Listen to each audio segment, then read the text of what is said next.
ओम शांति। ओम शांति।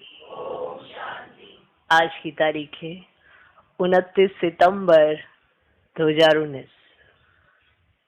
अव्यक्त महावाक्य, अव्यक्त बाप दादा रिवाइज कोर्स की मुरली, जिसकी ओरिजिनल डेट है 16 फरवरी 1985। फरवरी मास है। फरवरी मास में क्या आता है? तो 16 फरवरी 1985। मुरली का सार: हर श्वास में, हर श्वास में खुशी का साज बजना ही इस श्रेष्ठ जन्म की सौगात है। हर श्वास में खुशी का साज बजना ही इस श्रेष्ठ जन्म की सौगात है। आपका जन्म श्रेष्ठ, आपको इस श्रेष्ठ जन्म की सौगात मिली है खुशी। तो जैसे सांसें चलती है ना, आपके श्वास चलते हैं, ऐसे आपकी खुशी होनी चाहिए। है इतने खुश? हर श्वास में खुशी का साज बजना ही इस श्रेष्ठ जन्म की सौगात है। आज भोलेनाथ बाप, आज भोलेनाथ बाप भोले भंडारी अपने अति स्नेही, सदा सहयोगी, सहज योगी, सर्व खजानों के मालिक बच्चों से मिलन मनाने आए हैं।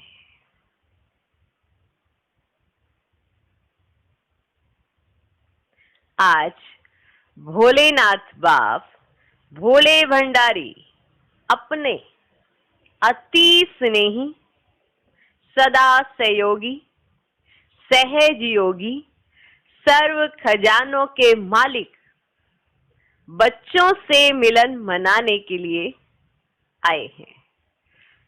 अब भी मालिक, भविष्य में भी मालिक, अभी विश्व रचयिता के बालक सो मालिक हो, भविष्य में विश्व के मालिक हो। अनुभव हो रहा है? अभी आप विश्व रचयिता के बालक सो मालिक हो, भविष्य में विश्व के मालिक हो। बाप दादा अपने ऐसे मालिक बच्चों को देख हर्षित होते हैं, जो अभी विश्व रचयिता के बालक सो मालिक हैं और भविष्य में भी विश्व के मालिक हैं। बाप दादा अपने ऐसे मालिक बच्चों को देख हर्षित होते हैं। ये बालक सो मालिकपन का अलौकिक नशा, अलौकिक खुशी है। ऐसे सदा खुश नसीब, सदा संपन्न श्रेष्ठ आत्माएं हो ना। आज सभी बच्चे बाप के अवतरण की जयंती मनाने के लिए उमंग उत्साह में हर्षित हो रहे हैं। बाप दादा कहते हैं, बाप की जयंती सो बच्चों की भी जयंती है, इसलिए यह वंडरफुल जयंती है।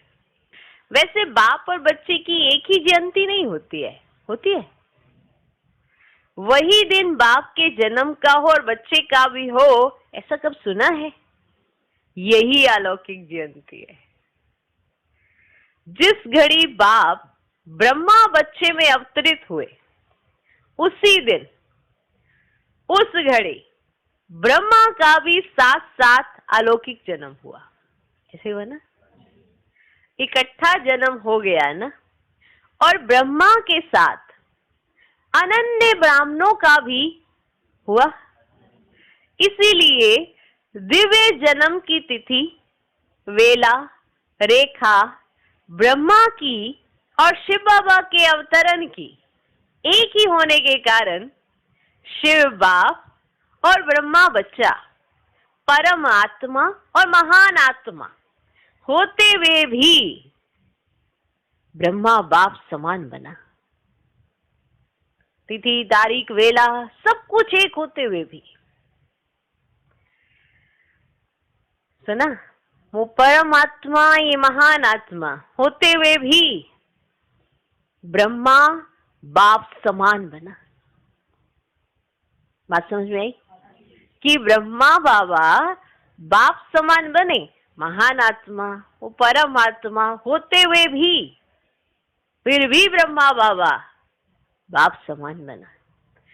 समानता के कारण कंबाइंड रूप बन गए।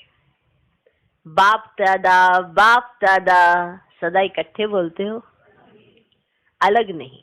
ऐसे ही अनन्य ब्राह्मण बाप दादा के साथ साथ ब्रह्मा कुमार, ब्रह्मा कुमारी के रूप में अवतरित हुए।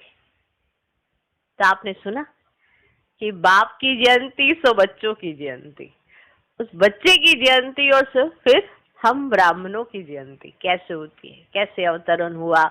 फिर भी बाबा ने इतना पुरुषार्थ किया और ब्रह्मा बाप समान बना।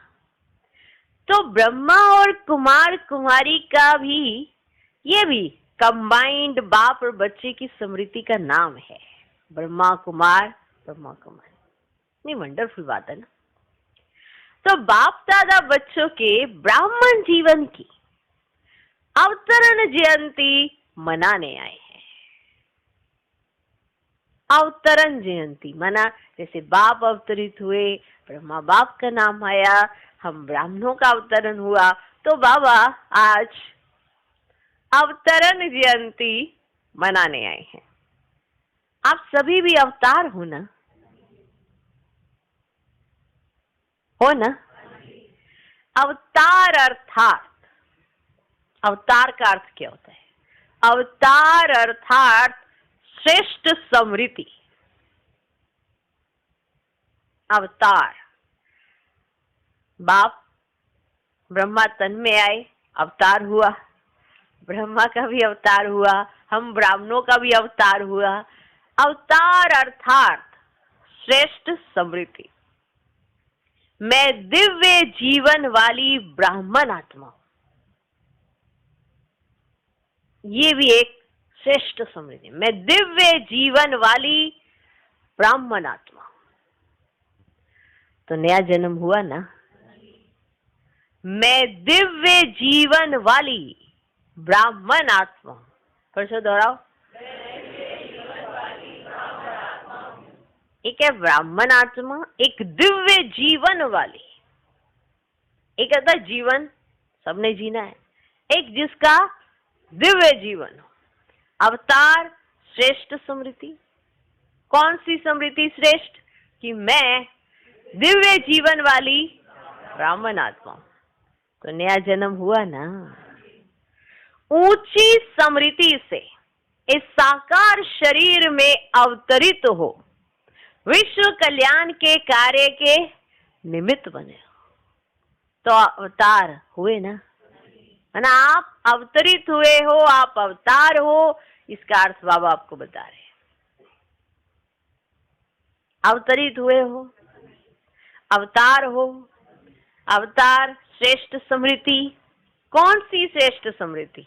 कि मैं दिव्य जीवन वाली ब्राह्मण आत्मा हूं, तो मेरा एक नया जन्म हो गया। ऊंची स्मृति से साकार शरीर में अवतरित हो, विश्व कल्याण के कार्य के निमित्त बने हो, तो अवतार हुए ना। अरे मानो अवतार हुए ना।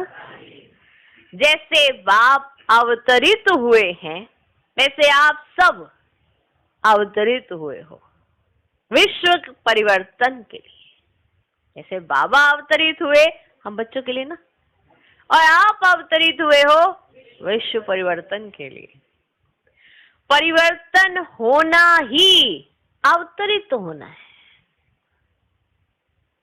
परिवर्तन होना माने एक जो जीवन आपकी पहले वाली थी, अब चेंज आ गया आपकी जीवन में, तो आप अवतरित हुए हो। ये अवतारों की सभा है, तो ये अवतारों की सभा है, सिर्फ एक दो अवतार नहीं। बाबा कहते ये अवतारों की सभा है कि जो अवतरित हुए हैं बाप के साथ साथ। कितना ऊंचा सम्मान, कितना ऊंचा सम्मान। बाप के साथ साथ आप ब्राह्मण बच्चों का भी अलौकिक बर्थडे है, तो बच्चे बाप की जयंती मनाएंगे या बाप बच्चों की मनाएंगे, या सभी मिल करके एक दो की मनाएंगे? ये तो भक्त लोग सिर्फ यादगार मनाते रहते, और आप समुख बाप के साथ मनाते हो, वो सिर्फ यादगार मनाएंगे, और आप समुख बाप के साथ मनाते हो। ऐसा श्रेष्ठ भाग्य, कल्प कल्प के भाग्य की लकीर अविनाशी खींच गई, माना एक बार खींच ली, अब ये कल्प कल्प के लिए नूंद गई। सदा ये स्मृति में रहे कि हमारा भगवान के साथ भाग्य है। सदा ये स्मृति रहे, है ना। आप जो बातें याद रखते हो ना, उससे आपकी स्थिति बनती है, पर आप क्या याद रखते हो और क्या स्थिति बनाते हो, ये आपका निर्णय होता है। बाबा आपको बहुत ऊंचे ऊंचे सम्मान देते हैं, लेकिन सारे दिन में वो याद नहीं रहते। पर याद रखने के लिए अगर आप उस स्थिति में स्थित होंगे तो मदद भी करेंगे। रट्टा नहीं लगाना है, मैं भगवान के साथ हूँ, मास्टर से शक्तिवान नहीं। फील करना है। जब तक आत्मा को महसूसता नहीं आएगी तब तक शक्ति नहीं मिलेगी। फील करना है। तो सदा ये स्मृति में रहे कि हमारा भगवान के साथ भाग्य है। वाह, हाँ समझते हो, है ना। भगवान का साथ मिलना हमारे भाग्य में ये लिखा है कि भगवान हमारे साथ, आपके भाग्य में लिखा है ना। कोई क्या आपकी पत्रियां पढ़ेगा, कोई क्या आपके हस्त रेखाएं देखेगा या माथे की रेखाएं देखेगा, भगवान के साथ आपका भाग्य है ना। भगवान आपका है। वाह, सोचो किसी की चक्री सी ऐसी घूमी हुई हो हाथ में, ये सूर्य कुंड है, और मैंने इसके साथ यानी सारा भाग्य इसका जो भी करे, मिट्टी में हाथ डाल दे वो भी सोना बन जाए। एक कहावत है एक तरह की, ऐसे नहीं डालने लग जाओ कहीं सोना बनी नहीं, ऐसे ही झूठ बोल रही थी, है ना। मतलब इसका अर्थ है कि कोई भी कार्य करेंगे तो सफलता जरूर मिलेगी, जो भी संकल्प रचेंगे वो सिद्ध जरूर होगा। हमारा भगवान के साथ भाग्य है। डायरेक्ट भाग्य विधाता के साथ भाग्य प्राप्त करने का पार्ट है ना। भाग्य विधाता आया, भाग्य लिख रहा है, और हमें भाग्य प्राप्त करने का ये हमारा पार्ट है। डायरेक्ट शब्द का अर्थ होता है, एक बहुत जबरदस्त अर्थ होता है। डायरेक्ट भाग्य विधाता के साथ भाग्य प्राप्त करने का पार्ट है। ऐसे डबल हीरो पाठधारी भी हो और हीरे तुल्य जीवन वाले भी हो। डबल हीरो पाठधारी और हीरे तुल्य जीवन वाले। पाठ भी आपका हीरो और जीवन भी आपका हीरे समान। पाठ हीरो और जीवन हीरे समान। वाह, ऐसे डबल हीरो पाठधारी भी हो और हीरे तुल्य जीवन वाले भी हो, तो डबल हीरो हो गए ना। तो डबल हीरो हो गए ना। सारे विश्व की नजर आप हीरो पाठधारी आत्माओं की तरफ है कि ये क्या कर रहे हैं। जो स्पेशल होता है, जो एक प्ले के अंदर हीरो होता है, बाकी तो पार्ट प्ले करके चले भी जाए, लेकिन हीरो क्या कर रहा है, सबकी नजर हीरो के ऊपर होती है, क्योंकि उसी के इर्द गिर्द सारा ड्रामा घूम रहा होता है। आप समझते हो अपने आप को हीरो, कौन कौन अपने आप को हीरो समझते हैं। तो बाबा का फ्लो देखो, बाबा क्या कहना चाहते हैं। अभी आपको फील करना है वो कि आप हीरो पार्टधारी हो, तभी तो आपको नशा चढ़ेगा ना। हो क्या हीरो, क्या हो, सारे विश्व की नजर आप हीरो पार्टधारी आत्माओं की तरफ है। आप भाग्यवान आत्माओं की आज अंतिम जन्म में भी व कल्प के अंतिम काल में भी कितनी यादगार के रूप में बनी हुई है। सोचो, आप अपने अंतिम जन्म में देख सकते हो कि आपकी यादगार में वो क्या कह सकते हैं। तो कितना बड़ा हीरो। बाप के व ब्राह्मणों के बोल यादगार रूप में शास्त्र बन गए हैं। जो अभी भी दो वचन सुनने के लिए प्यास से रहते हैं, दो वचन सुनने से शांति का, सुख का अनुभव करने लगते हैं। सिर्फ दो वचन को सुनाए उसके शास्त्र बन गए हैं। तो सोचो आप, वो शांति का, सुख का अनुभव करने लगते हैं सिर्फ दो वचन। इसका यादगार उन्होंने बना दिया दो वचन। आप भाग्यवान आत्माओं के श्रेष्ठ कर्म चरित्र के रूप में अब तक भी गाए जाते हैं। चरित्र के रूप में अब तक भी गाए जाते हैं। आप भाग्यवान आत्माओं की श्रेष्ठ भावना, श्रेष्ठ कामना के श्रेष्ठ संकल्प दुआ के रूप में गाए जा रहे हैं। वो जाते तो मूर्तियों के आगे हैं, चित्रों के आगे हैं, लेकिन आपने ऐसे कर्म किए हैं जिससे वो आज भी चित्रों के आगे जाके दुआ मांगते हैं। किसी भी देवता के आगे दुआ मांगने जाते हैं। तो आपने देवता बनने से पहले ऐसे कर्म किए ना, श्रेष्ठ कर्म, और शुभ भावना, शुभकामना रखी, इसलिए आपके चित्रों के आगे जाके वो दुआ मांगते हैं। जबकि आप चित्रों में नहीं हो, आप चैतन्य में देख सकते हो कि वो आज क्या कर रहे हैं। देख सकते हैं। आप भाग्यवान आत्माओं की श्रेष्ठ स्मृति सिमरन के रूप में अब भी यादगार चल रहा है। माना आपने अच्छा जो सोच के संगम युग पे कमाई की है, वो सिमरन कर रहे हैं आपका। सिमरन की कितनी महिमा करते हैं। चाहे नाम सिमरन करते, चाहे माला के रूप में सिमरन करते, ये स्मृति का यादगार सिमरन रूप में चल रहा है। देख रहे हो भक्ति मार्ग वाले क्या करते हैं। आपने कर्म किया, उस कर्म का यादगार बना, और वो यादगार भी आप आज देख सकते हो। तो ऐसे भाग्यवान कैसे बने? क्योंकि भाग्य विधाता के साथ भाग्यवान बने हो। जब डायरेक्ट भाग्य विधाता आए तो आपका भाग्य साथ है। इसीलिए ये सब रूपों से आप आज देख सकते हो कि आपके यादगार कैसे बने हुए हैं। क्योंकि भगवान आपके साथ है, भाग्य विधाता आपके साथ है, तो भाग्य आपके साथ है। आप फील तो करो। क्योंकि भाग्य विधाता के साथ भाग्यवान बने हो, तो समझते हो कितना भाग्यवान दिव्य जन्म है। अब ये बात समझते हो कि आपका कितना भाग्यवान दिव्य जन्म है।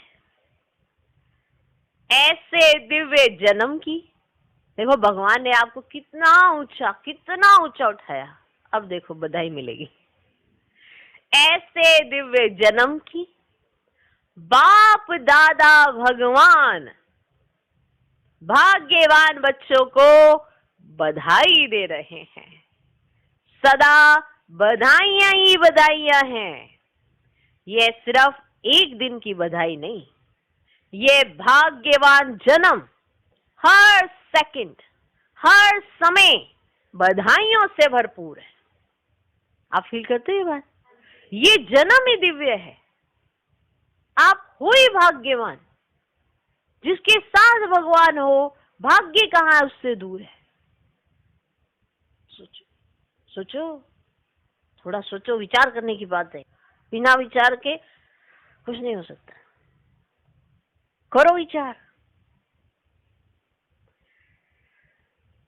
ये भाग्यवान जन्म हर सेकंड, हर समय बधाइयों से भरपूर है। अपने इस श्रेष्ठ जन्म को जानते हो ना? हर श्वास में खुशी का साज बज रहा है। हर श्वास में, हर श्वास में खुशी का साज बज रहा है। जब आप ये सब चीजों को फील करते हो तो साज तो बजते हैं ना। श्वास नहीं चलता लेकिन खुशी का साज चल रहा है। वाह! लेकिन अगर श्वास चल रहे हैं तो व्यक्ति जिंदा है। तो अगर आपकी श्वास माना खुशी के हैं तो आप जिंदा हो, तो आप ब्राह्मण जीवन में हो, तो आप भाग्यवान हो, तो भाग्य आपके साथ है। तो माना हर श्वास में खुशी का क्या बज रहा हो? साज बज रहा हो। बजता है? हर श्वास में खुशी का साज बज रहा है। श्वास नहीं चलता लेकिन खुशी का साज चल रहा है। साज सुनने में आता है ना? श्वास नहीं चलता लेकिन खुशी का साज चल रहा है। साज सुनने में आता है ना? नेचुरल साज कितना श्रेष्ठ है। इस दिव्य जन्म का यह खुशी का साज अर्थात श्वास दिव्य जन्म की श्रेष्ठ सौगात है। जब ये एक नेचुरल साज चल रहा है तो ये आपके दिव्य जन्म की श्रेष्ठ सौगात है। ब्राह्मण जन्म होते ही यह खुशी का साज गिफ्ट में मिला है ना। साज में भी उंगलियां नीचे ऊपर करते हो ना? करते हो ना? तो श्वास भी नीचे ऊपर चलता है। तो श्वास चलना अर्थात साज चलना। श्वास बंद नहीं हो सकता तो साज भी बंद नहीं हो सकता। साज क्या है? खुशी। सभी का खुशी का साज ठीक चल रहा है ना, तो साज भी बंद नहीं हो सकता। सभी का खुशी का साज ठीक चल रहा है ना? ठीक चल रहा है ना? कोई प्रॉब्लम तो नहीं है? डबल विदेशी क्या समझते हैं? भोले भंडारी से सभी खजाने ले अपना भंडारा भरपूर कर लिया है ना। जो 21 जन्म भंडारे भरपूर होंगे, भरने की मेहनत नहीं करनी पड़ेगी, आराम से प्रारब्ध प्राप्त होगी। अभी का पुरुषार्थ 21 जन्म की प्रारब्ध, 21 जन्म सदा संपन्न स्वरूप में होंगे। वाह! फील भी करते हो? 21 जन्म सदा संपन्न स्वरूप में होंगे। तो पुरुषार्थ क्या किया? मेहनत लगती है। पुरुषार्थ अर्थात सिर्फ अपने को इस रथ में विराजमान पुरुष अर्थात आत्मा समझो। ये है आपका पुरुषार्थ। सिर्फ अपने आप को इस रथ में विराजमान पुरुष अर्थात आत्मा समझो। इसको कहते हैं पुरुषार्थ। ये है पुरुषार्थ। ये नहीं कि दो बात कही, हमने सहन कर ली, फिर अगली बार कही तो फिर हमने बोल दी। ये हम 2 दिन तो हमने सहन करी थी, ये मेरा पुरुषार्थ। मैंने कितना सहन किया, ये मेरा पुरुषार्थ। पुरुषार्थ ये नहीं है। पुरुषार्थ आप अपनी ओरिजिनलिटी में आ गए। अब आपको किसी भी बात का असर नहीं होता। अब आपको जल्दी से फीलिंग नहीं आती है। कारण क्योंकि आप जो हो आप उसमें स्थित हो चुके हो। आप अपने आप को भूल जाते हो, जिसकी वजह से ऊपर नीचे नीचे ऊपर हो जाते हैं। इसलिए याद रखना बहुत जरूरी है ना कि मैं कौन। तो इस रथ में विराजमान पुरुष अर्थात आत्मा समझो। इसको कहते हैं पुरुषार्थ। इसलिए कल परसों भी बताया था कि पुरुषार्थ क्या नाम है, किसका नाम है पुरुषार्थ। जो समझना है, क्योंकि प्रैक्टिस यही छुटी है। 63 जन्म हमने यही भूला कि मैं कौन, और अभी एक जन्म में हमें ये प्रैक्टिस करनी है कि मैं कौन, जिसके आधार पर 21 जन्म आराम से व्यतीत करोगे। फिर आपका प्रोसेस चलेगा भूलने का, फिर वापिस आएंगे, फिर याद करेंगे, फिर 21 जन्म आराम करेंगे क्योंकि याद रहेगा। सारा अगड़म बगड़म शगड़म इसी के भूलने और इसी के याद करने पर निर्भर करता है। तो ये है पुरुषार्थ। यह पुरुषार्थ किया ना, इस पुरुषार्थ के फलस्वरूप 21 जन्म सदा खुश और मौज में रहेंगे। ये है पुरुषार्थ। पुरुषार्थ अर्थात सिर्फ अपने को इस रथ में विराजमान पुरुष अर्थात आत्मा समझो। ये लिख लो।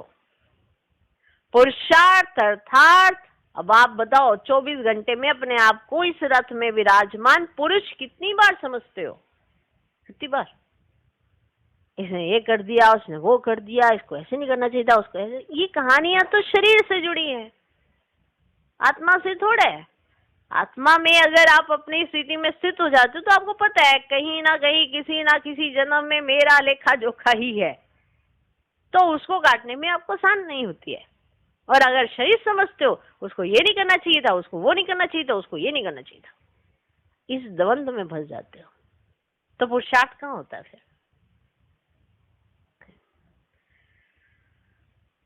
इस पुरुषार्थ के फलस्वरूप अगर ये वाला पुरुषार्थ करते हो तो इसके फलस्वरूप जिसको ये आज क्लियर हो जाएगा ना, तो वो कभी नहीं कहेगा मुझसे पुरुषार्थ नहीं होता। बड़ी मेहनत लगती है।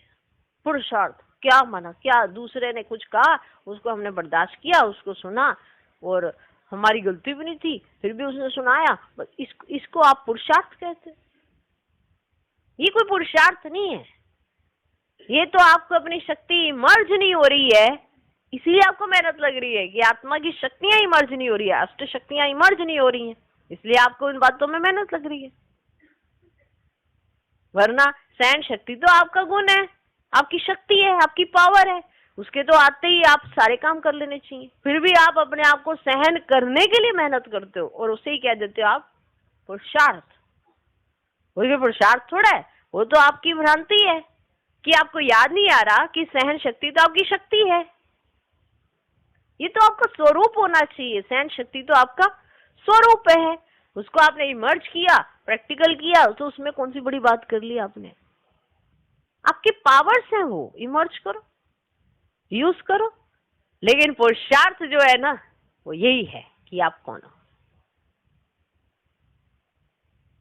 बेसिकली यही चीज मिस हुई है ना पूरे ड्रामा में से। सारी चीजें तो सब आप देखोगे, कई आत्माएं ऊपर से आती हैं तो पावरफुल भी होती हैं, शक्तियां वो भी दिखा देती हैं। तो हमको ऐसे जादूगरी करने के लिए तो बाबा ने नहीं दिए ना औजार कोई भी। चलो, तो पुरुषार्थ समझ में आ गया, अच्छे से आ गया। इस पुरुषार्थ के फलस्वरूप 21 जन्म सदा खुश और मौज में रहेंगे। अब भी संगम युग मौजों का युग है, मूझने का नहीं, मौजों का युग है। अगर किसी भी बात में मूझते हैं तो संगम युग से पांव थोड़ा कलयुग तरफ ले जाते हैं, क्योंकि कलयुग है मूझने वाला, संगम युग मूझने का है ही नहीं। और जो संगम युग पर मूझता है वो पांव उठाकर कलयुग में रख देता है। अगर मूझे तो कलयुग में चले गए, और अगर मौज में हो तो संगम पर हो।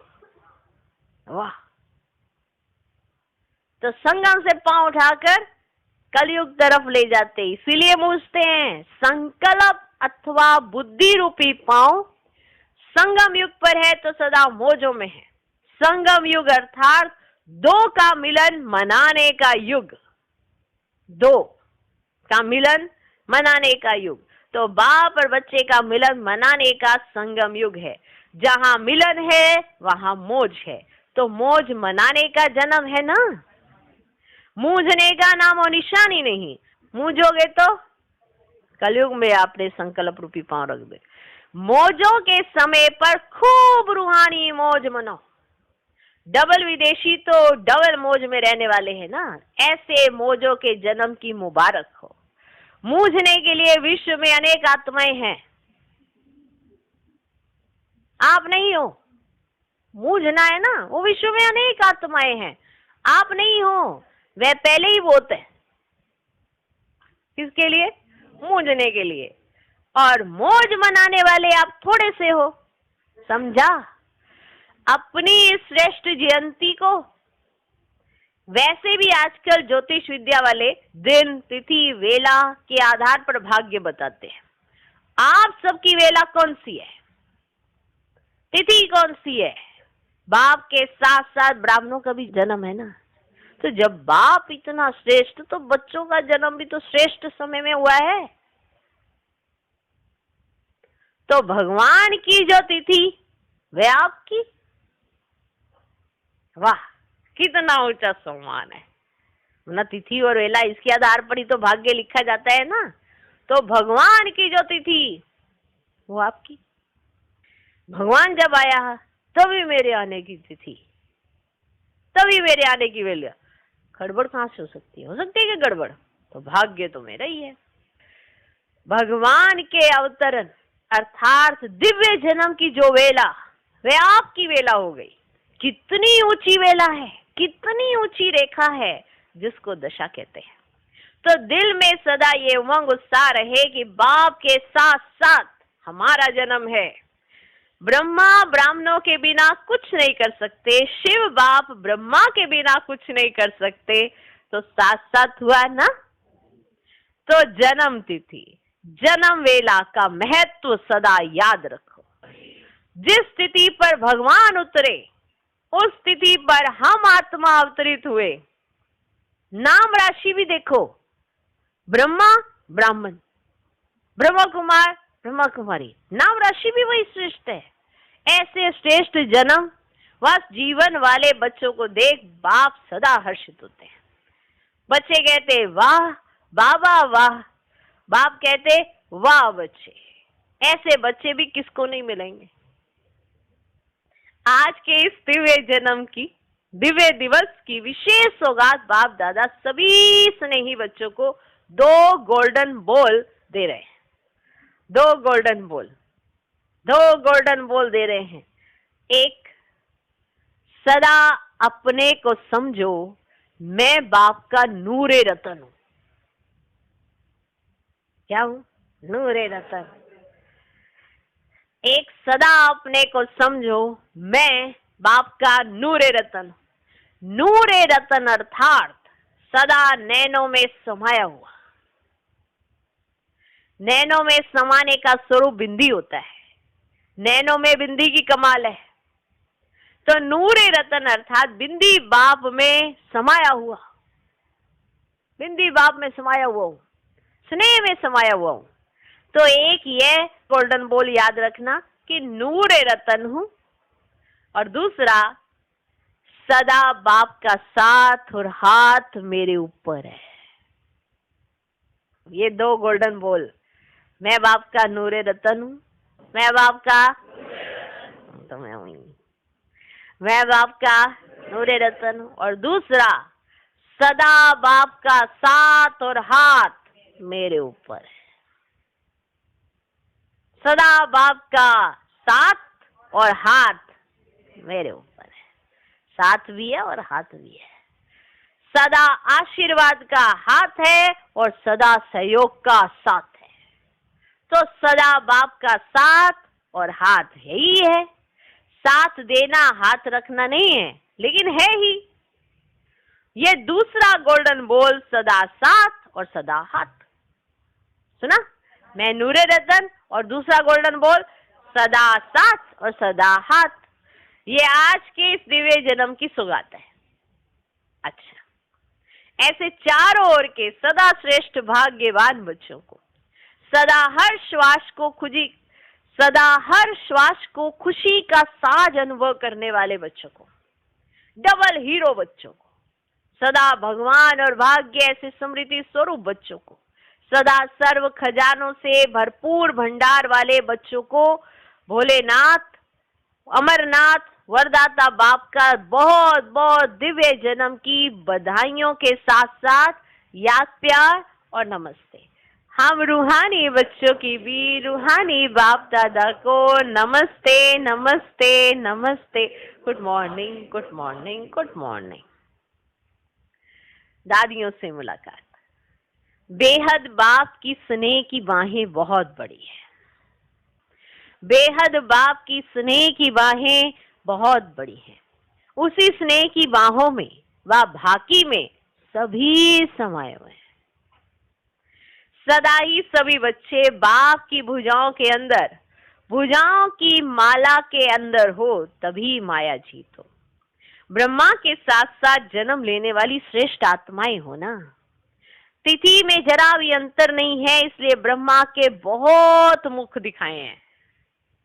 ब्रह्मा को ही 5 मुखी व 3 मुखी दिखाते हैं, क्योंकि ब्रह्मा के साथ साथ ब्राह्मण है। तो 3 मुख वाले में आप हो या 5 मुख वाले में हो,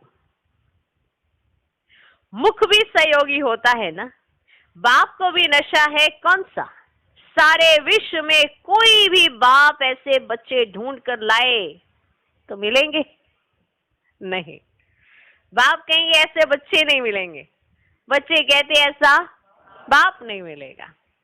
अच्छा है, बच्चे ही घर की रौनक होते हैं, अकेले बाप से घर की रौनक नहीं होती। इसीलिए बच्चे इस विश्व रूपी घर की रौनक है। इतने सारे ब्राह्मणों की रौनक लगाने के निमित्त कौन बने? बच्चे बने ना। बाप भी बच्चों की रौनक देख खुश होते हैं। बाप को आप लोगों से भी ज्यादा मालाएं सिमरन करनी पड़ती हैं। आपको तो एक ही बाप को याद करना पड़ता है, और बाप को कितनी मालाएं सिमरन करनी पड़ती। जितनी भक्ति मार्ग में मालाएं डाली हैं, उतनी बाप को भी सिमरन करनी पड़ती। एक बच्चे की भी माला बाप एक दिन भी सिमरन ना करे, यह हो नहीं सकता। तो बाप भी नौंधा भक्त हो गया ना, है ना। बच्चों की माला सिमरन करते तो बाप भी नौंधा भक्त हो गया ना। क्या हो गया? वरना बाबा बच्चों की माला सिमरन करते। वाह। एक एक बच्चे के विशेषताओं की, गुणों की माला बाप सिमरन करते, और जितने बार सिमरन करते उतने वे गुण विशेषताएं और फ्रेश होती जाती। माला बाप सिमरन करते, लेकिन माला का फल बच्चों को देता, खुद नहीं लेता। अच्छा, बाप दादा तो सदा बच्चों के साथ ही रहते, एक पल भी बच्चों से अलग नहीं रह सकते। रहने चाहें तो भी नहीं रह सकते। क्यों? क्यों? जितना बच्चे याद करते उतना रिस्पॉन्ड तो देंगे ना। याद करने का रिटर्न तो देना पड़ेगा ना। तो सेकंड भी बच्चों के सिवाय रह नहीं सकते। ऐसा भी कभी वंडर नहीं देखा होगा जो साथ ही रहे, बाप बच्चों से अलग ही ना हो। ऐसा बाप बेटे की जोड़ी कभी नहीं देखी होगी। बहुत अच्छा बगीचा तैयार हुआ है। आप सबको भी बगीचा अच्छा लगता है ना।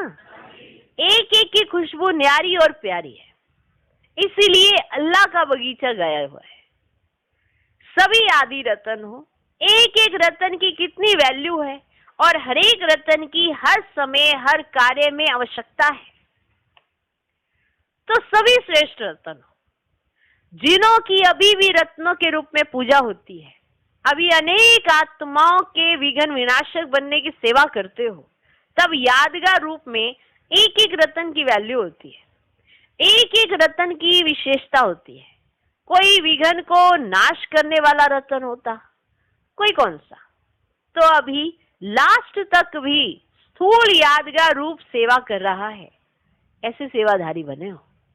अच्छा, सम्मेलन में आए हुए विदेशी प्रतिनिधियों से अव्यक्त बाप दादा की मुलाकात।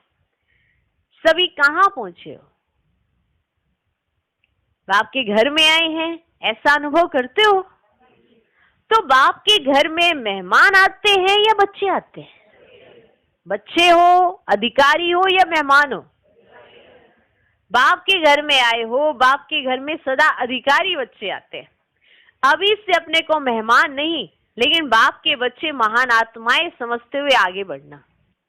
भाग्यवान थे तभी तो अभी इस स्थान पर पहुंचे हो। अभी क्या करना है? अभी क्या करना है? भाग्यवान हो तभी तो इस स्थान पे पहुंचे हो। अभी क्या करना है? यहां पहुंचना ये भाग्य तो हुआ, लेकिन आगे क्या करना है? अभी सदा साथ रहना, याद में रहना ही साथ है, अकेले नहीं जाना। कंबाइंड होकर जहां भी जाएंगे, जो भी कर्म करेंगे, वे कंबाइंड रूप से करने से सदा सहज और सफल अनुभव करेंगे। सदा साथ रहेंगे, ये संकल्प जरूर करके जाना। पुरुषार्थ करेंगे, देखेंगे, ये नहीं, करना ही है, क्योंकि दृढ़ता सफलता की चाबी है। तो यह चाबी सदा अपने साथ रखना। ये ऐसी चाबी है, जो खजाना चाहिए वे संकल्प किया और खजाना मिला। ये चाबी सदा साथ रखना अर्थात सदा सफलता पाना। अभी मेहमान नहीं, अधिकारी आत्मा।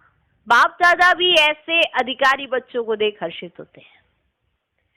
जो अनुभव किया वह अनुभव का खजाना सदा बांटते रहना।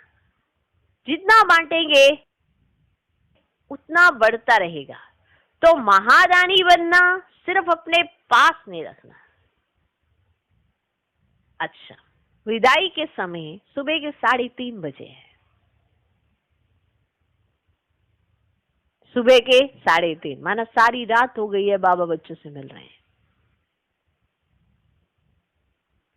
विदाई के समय सुबह के 3:30 बजे सभी बच्चों को मुबारक के साथ साथ गुड मॉर्निंग। जैसे आज की रात शुभ मिलन की मौज में बिताया, वैसे सदा दिन रात बाप के मिलन मौज में मनाते रहना। पूरा ही संगम युग सदा बाप से बधाइयां लेते हुए, वृद्धि को पाते हुए, आगे बढ़ते हुए, सभी को आगे बढ़ाते रहना। सुन रहे हो? सदा महादानी वरदानी बनकर अनेक आत्माओं को दान भी देना, वरदान भी देना। अच्छा, ऐसे सदा विश्व कल्याणकारी, सदा रहम दिल, सदा सर्व के प्रति शुभ भावना रखने वाले बच्चों को याद, प्यार और गुड मॉर्निंग। हम रूहानी बच्चों के भी रूहानी बाप दादा को नमस्ते नमस्ते नमस्ते, good morning good morning good morning. आज का वरदान, महसूसता की शक्ति द्वारा स्व परिवर्तन करने वाले तीव्र पुरुषार्थी भव। महसूसता की शक्ति द्वारा स्व परिवर्तन करने वाले तीव्र पुरुषार्थी भव।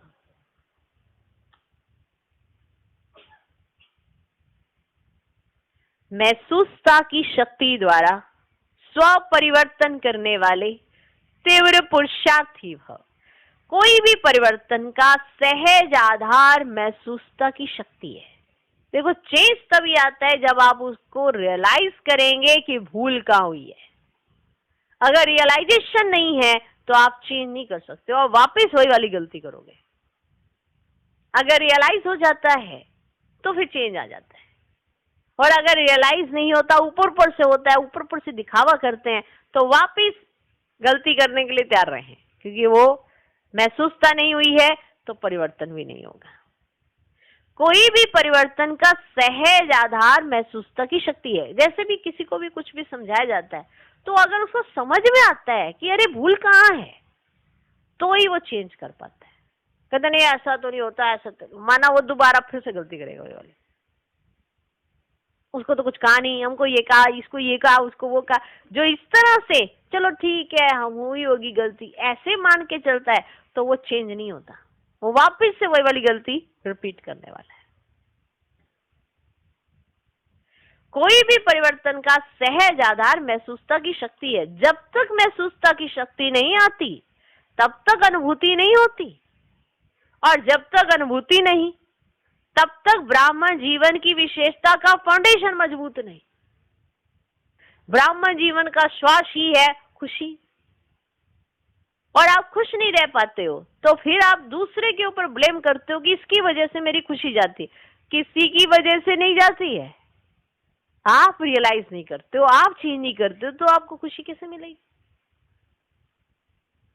लेकिन हम एलिगेशन दूसरे के ऊपर डाल देते हैं कि इसकी वजह से ऐसा हुआ है, वो उन आत्माओं की वजह से ऐसा हुआ। नहीं, हमारी वजह से ही ऐसा हुआ है। और जिस घड़ी आप ये महसूस कर लेंगे कि हम ही गलत हैं और हमारी वजह से ही ऐसा हुआ है, उसी घड़ी आप में चेंज आ जाता है। तब आपको अपने जीवन की, इस ब्राह्मण जीवन की खुशी होना शुरू होती है। क्योंकि ये बहुत बड़ा गिफ्ट है आज की मुरली परमान भी। खुशी बहुत बड़ा गिफ्ट है। किस चीज की कमी है आपके अंदर कि जो आपके अंदर चेंज नहीं आ रहा है? सालों साल हो गए एक ही बीमारी से आप जूझ रहे हो, तो जरूर आपकी कुछ तो गड़बड़ है। कोई ऐसी चीज की रियलाइजेशन की कमी है जिससे आपके अंदर चेंज नहीं आ रहा है। और जिस घड़ी आप उस चीज को रियलाइज कर लेते हो तो आपके अंदर चेंज आ जाता है। अरे परमात्मा महावाक्य है ना, भगवान के कहे हुए महावाक्य है। इसको साधारण तो ना समझो कि ऐसा नहीं होता, ऐसा नहीं होता, ऐसा नहीं होता ना। ये कोई आम महावाक्य थोड़ा है जो नहीं होता, ये होता है। ठीक। तो जब तक महसूसता की शक्ति नहीं आती तब तक अनुभूति नहीं होती, और जब तक अनुभूति नहीं तब तक ब्राह्मण जीवन की विशेषता का फाउंडेशन मजबूत नहीं, उमंग उत्साह की चाल नहीं। माना कितना भी कोई ऐसी चीज हो जाए लेकिन आपके अंदर जैसे उमंग उत्साह नहीं आ रहा है, अगर नहीं आ रहा है तो जरूर कुछ गड़बड़ है आपके अंदर रियलाइजेशन की। जब महसूसता की शक्ति हर बात का अनुभवी बनाती है तब तीव्र पुरुषार्थी बन जाते हो। ये पॉइंट बहुत जबरदस्त है। जब महसूसता की शक्ति हर बात का अनुभवी बनाती है तब आप तीव्र पुरुषार्थी बन जाते हो। महसूसता की शक्ति सदा काल के लिए सहज परिवर्तन करा देती है। ये महसूसता की शक्ति को इतना सहज मत लेना कि अगर आपको बाबा रियलाइज कराना चाहते हैं कि यहां पर तुम्हारी भूल है, इसका मतलब ये नहीं कि बाबा आपसे प्यार नहीं करते हैं। ये प्यार ही है जिसकी वजह से वो आपको रियलाइज कराना चाहते हैं कि एक ये छोटी गलती तुम्हें कहां नीचे गिरा सकती है। और अगर इसी छोटी गलती की आपने रियलाइजेशन कर ली तो आप कितना ऊपर जा सकते हो। तो बाबा आपको जब ये महसूस कराते हैं कि यहाँ पे ये भूल है, यहाँ पे ये नहीं करना चाहिए, ऐसा नहीं ऐसा करना चाहिए, या कोई बड़े भी आपको हिंट देते हैं कि ऐसा ना करके ऐसा करिए, तो वो जो महसूसता की शक्ति आपके अंदर आनी चाहिए जिससे आप तीव्र पुरुषार्थी बन सकते हैं। और अगर आप नहीं समझते, महसूस नहीं करते हैं तो आपका पुरुषार्थ डाउन हो जाता है। माना आप अपने आप को आत्मा ही नहीं समझ पाते। लिखने से आत्मा आत्मा नहीं बन जाती, मैं आत्मा ऐसे लिखने से नहीं बनता। आपका पुरुषार्थ एक नेचुरल प्रोसेस की तरफ जाए, उसके लिए आपको महसूसता की शक्ति को धारण करना पड़ता है। कई बार आप बैठे हो तो नेचुरली नहीं कोई किसी का भी ध्यान आ जाता है, आप किसी को क्रिएट तो नहीं कर रहे। इसी तरह से नेचुरल ही आपको आत्मा की स्मृति रहे। जिस तरह से आपके अंदर ध्यान किसी का नेचुरल आ जाता है, कोई भी सीन घटित होता है वो नेचुरल स्मृति में आ जाता है, इसी तरह से आत्मा का अभ्यास भी तुम्हें नेचुरल हो जाना चाहिए, ऐसी धुन लगनी चाहिए। तो जितनी प्रैक्टिस डालेंगे, जितना महसूस करेंगे, जितना रियलाइज करेंगे, पुरुषार्थ उतना बढ़ेगा। तो जब महसूसता की शक्ति हर बात का अनुभवी बनाती है तब तीव्र पुरुषार्थी बन जाते हो। महसूसता की शक्ति सदा काल के लिए सहज परिवर्तन करा देती है। आज का स्लोगन, स्नेह के स्वरूप को साकार में इमर्ज कर, स्नेह के स्वरूप को साकार में इमर्ज कर ब्रह्मा बाप समान बनो। है ना? अगर आपको नहीं मेरा तो सबसे स्नेह है, सबसे प्यार, लेकिन जब आप प्रैक्टिकल में आते हो तो किसी से व्यवहार में अच्छे नहीं हो, तो ब्रह्मा बाप समान कैसे बनेंगे? ओम शांति।